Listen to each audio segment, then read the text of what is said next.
Comme cela a été déjà largement évoqué, l'inflation pèse lourdement sur la population, particulièrement sur les salariés les plus pauvres. Mais il n'y a pas que l'inflation qui est en cause.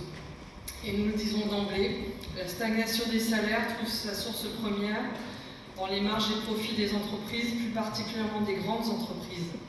Et pour y remédier, un autre partage des richesses est indispensable. La pauvreté s'accentue aussi du fait des réformes structurelles depuis des décennies sur l'emploi privé et public, qui créent des employés jetables, une précarisation accrue. Les salariés ne sont plus vus et reconnus comme une force à pérenniser pour l'entreprise ou la société. Ils et elles sont devenus un coût à minimiser et une variable d'ajustement suivant les fluctuations du marché. De plus, ce gouvernement rabaisse les indemnités chômage ou conditionne le RSA. Ce n'est pas la solution et cette logique de sanction et de suspicion n'a jamais démontré une efficacité sur le retour à l'emploi. Des mesures significatives peuvent et doivent être prises, comme d'autres pays européens n'ont pas hésité à le faire, en augmentant substantiellement le SMIC ou en faisant une indexation des salaires. Et il faudra un électrochoc, aussi bien quantitatif que qualitatif, pour que l'ensemble de la population puisse satisfaire ses besoins pour accéder à des conditions de vie dignes. Il faut par là aussi redonner du sens au travail face aux défis climatiques qui nous oblige à des changements fondamentaux sur nos rapports à l'économie et au vivant. Et c'est le sens de l'engagement solidaire dans l'alliance écologique et sociale. Un des enseignements du mouvement social des retraites ne peut non plus être ignoré. Outre les questions de temps de travail, le refus majoritaire de la population de cette réforme reposait aussi sur les conditions de travail dégradées dans beaucoup de secteurs professionnels, et que la disparition des CHSCT n'a évidemment pas arrangé.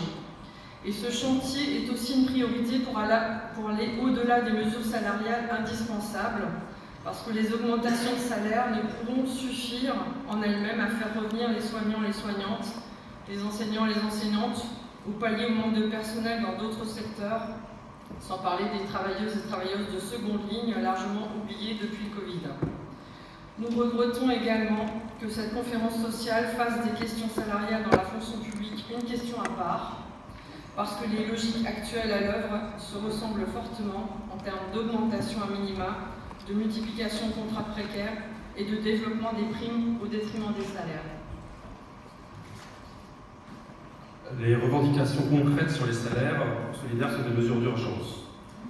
Elles nécessitent de revoir un système où des dizaines de milliards de dividendes ont été distribués en 2022 aux actionnaires, où ce sont près de 75 milliards d'exonérations de cotisations sociales patronales qui détricotent notre protection sociale et où 200 milliards, globalement, d'aides aux entreprises sont distribués chaque année. Pour que tout le monde puisse vivre dignement de son travail, nous revendiquons aujourd'hui un SMIC à 1 700 € net et aucune pension de retraite en dessous du SMIC. Il est nécessaire et indispensable d'une remise en place rapide de l'échelle mobile des salaires pour faire face à l'inflation. De la même manière, Solidaire revendique une hausse de salaire de 400 € immédiate pour toutes et pour tous. Concernant la question de l'égalité des salaires femmes-hommes, il faut aujourd'hui des mesures contraignantes pour arriver rapidement à une égalité de traitement. À la question de l'égalité salariale femmes-hommes, elle n'est toujours pas réglée, appliquée par non plus 50 ans de loi sur le sujet. Au rythme actuel, et ça a été déjà dit tout à l'heure par des camarades, il faudra encore des décennies et des décennies pour arriver à une égalité réelle. Un des leviers majeurs serait enfin d'engager la revalorisation des salaires dans les secteurs les plus féminisés et d'aboutir à des mesures contraignantes sur cette question, bien au-delà de l'amélioration de l'index. Nous revendiquons la limitation des salaires de 1 à 5. Il ne peut pas y avoir de salaire 5 fois plus élevé dans une entreprise ou une administration par rapport au salaire minimum. Il faut remettre du sens à l'utilité sociale du travail dans ce qui est fait et produit concrètement. C'est à la fois une mesure sociale, partage des richesses, et tout le monde doit pouvoir vivre correctement de son travail, et on vous rassure, on vit très très bien avec 5 fois le SMIC. Mais aussi une mesure écologique. Aujourd'hui, les plus hauts salaires ont largement plus que ce qu'ils et elles ont besoin pour vivre. Trop de ressources conduisent aussi à des pratiques ostentatoires de distinction sociale qui en réalité participent actuellement de l'accélération de la crise climatique. Une revalorisation des accords de branche est indispensable avec une fixation des salaires professionnels par niveau de qualification et un indice de départ de grille à minima égal au SMIC.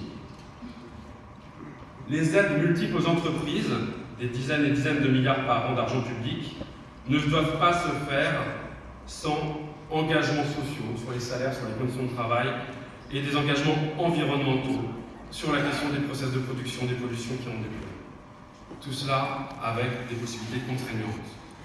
Enfin, nous regrettons évidemment l'absence de la fonction publique, nous l'avons dit. Il y a pour nous 2 propositions d'urgence à adopter, 85 points d'indice supplémentaires et une revalorisation du point d'indice pour faire face aux pertes énormes de ces dernières décennies.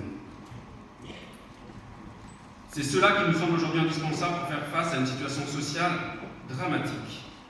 Dans un des pays les plus riches au monde, trop de productrices et producteurs de ces richesses, les travailleuses et les travailleurs s'enfoncent dans la pauvreté et ne vivent pas correctement de leur travail.